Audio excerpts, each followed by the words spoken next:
Here we have our IPC rack. So this particular rack allows you to mount the IPC-7400 and the IPC-7110 into this rack.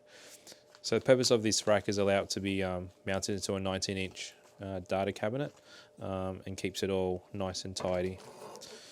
So in that we get our installation guide, and we also get a set of screws here.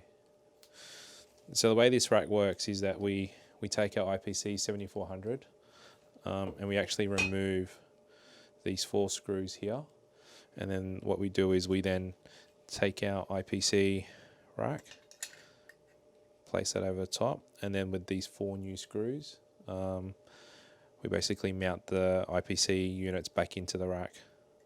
So that's the IPC rack.